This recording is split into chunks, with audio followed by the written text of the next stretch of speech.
Hey everyone, and welcome back to the channel for another video on World of Warships. This one we're looking at the sun YAT-SEN, a very odd battleship in every aspect. Essentially it's a Swarovski Soyuz class in most aspects, with was meant to have some upgrades over it, but to be honest with you, it plays very similar in a lot of aspects in my personal opinion, and I do enjoy playing it. One of the biggest differences is the fact that it's 3 times dual gun. To be more exact, 3 times dual 457s that pack a really solid punch in every aspect. So let's actually get in to look at this without much more yammering on. So survivability wise, it's pretty damn potent, 80,000 hit points. I managed to get my torpedo reduction 42% with the skill. Artillery is 3 times dual 457mm guns, with a max reload at the minute, the way I've got built, of 22.9 seconds. Now that can get faster with Adrenaline Rush Furious. The max range of 0.2 kilometers, max version of 194, and a 34.5 second 180 degree turn time. Not too bad overall. Its HE is a 45% chance of fire, 76 millimeters of armor penetration, 800 meters a second initial velocity, and max damage around 6,500, so not bad in regards to HE, but not perfect.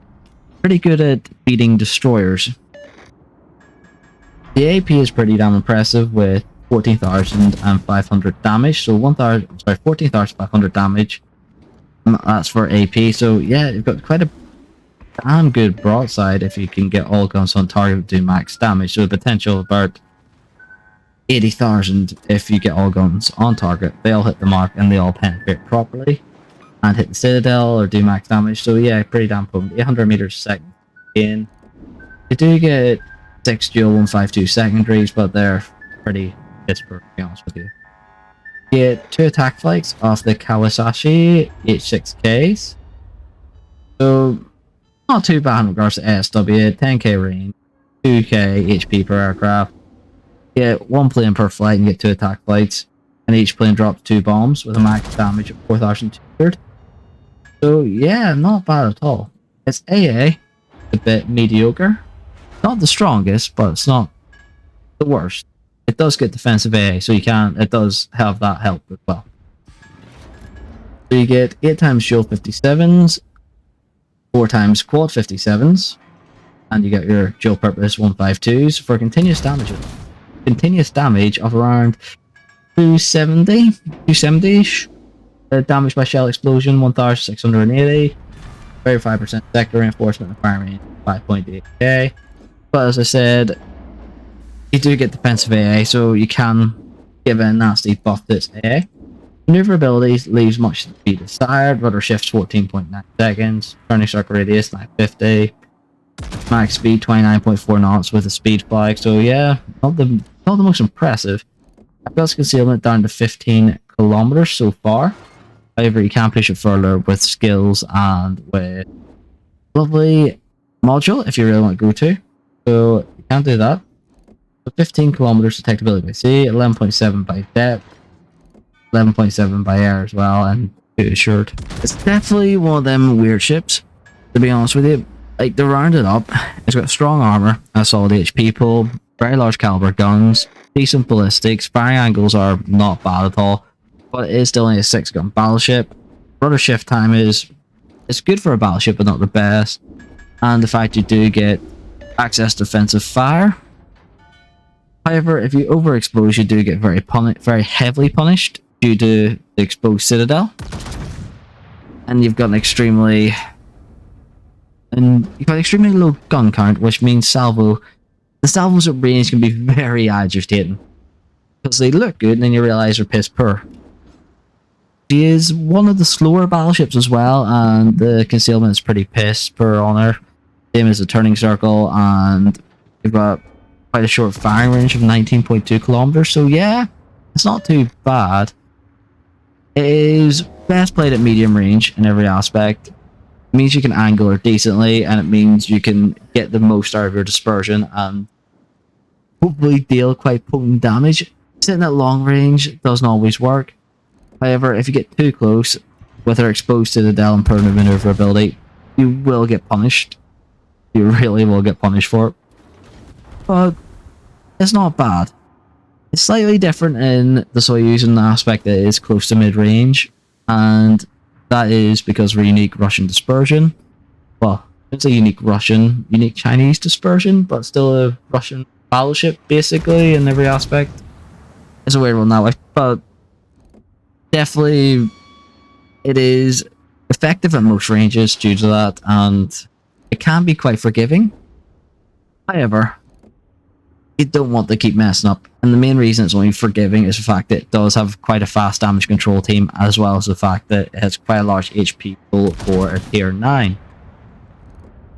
Now, for its recommended upgrades, main armaments 1, damage control mod 1, aiming system mod 1, damage control system modification 2, concealment systems mod 1, and main battery mod 3.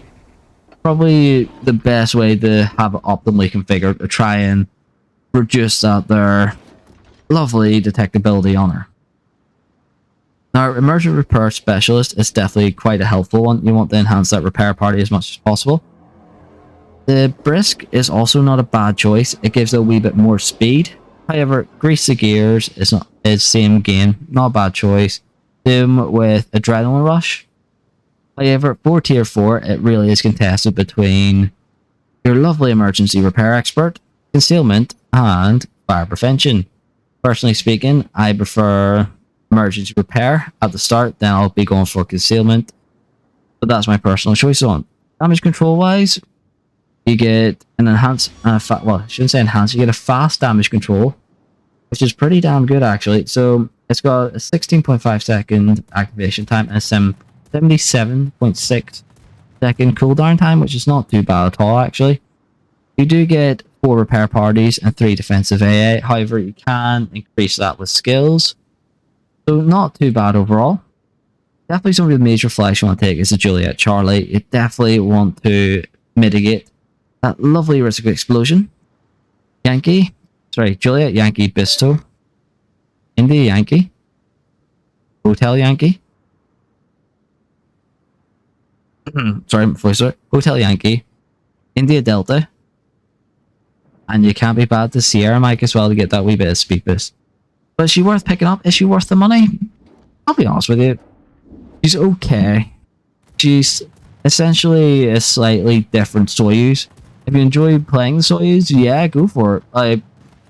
She is different in the aspect that you have to be a bit more leaning towards medium range combat and close range combat with her to get the most out of her guns.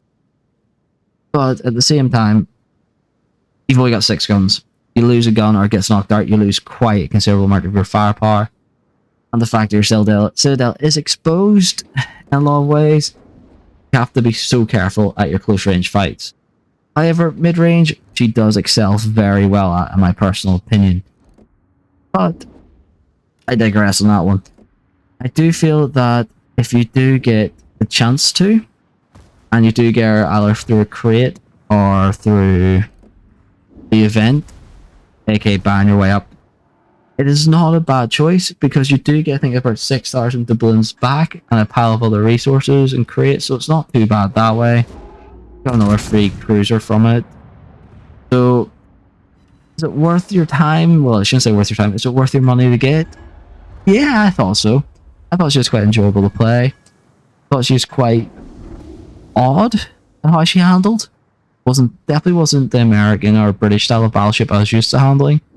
But yeah, she is nice. I do enjoy her. The ways with everyone. To round things up. Strong armor, solid guns, close citadel as a con. Is per AA, but does get reinforced by defensive AA.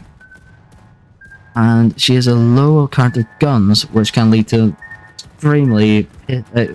extreme salt. That's a good way to put it.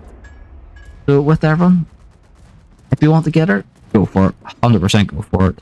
However, if it's a ship that you're you don't know if it suits your playstyle, yeah, don't go for it. If you know it'll suit you, and if you know that's what you want to play, yeah, go for it. It's good crack. But other than that, definitely think about it.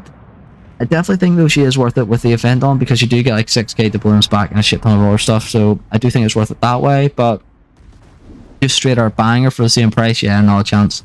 That's my personal opinion on it. Anyways, with everyone, thanks again for watching. Please like and subscribe, and hope you enjoyed the video on it. As to be honest with you, it wasn't a bad one to make, surprisingly. Well, there was no secret saltiness with me live on stream and putting loads of power coins into the salt jar. Anyways, with that everyone, thanks again for watching. Please like and subscribe, and I hope you as well, you will join us over on Discord or over on Twitch. Thanks for watching everyone.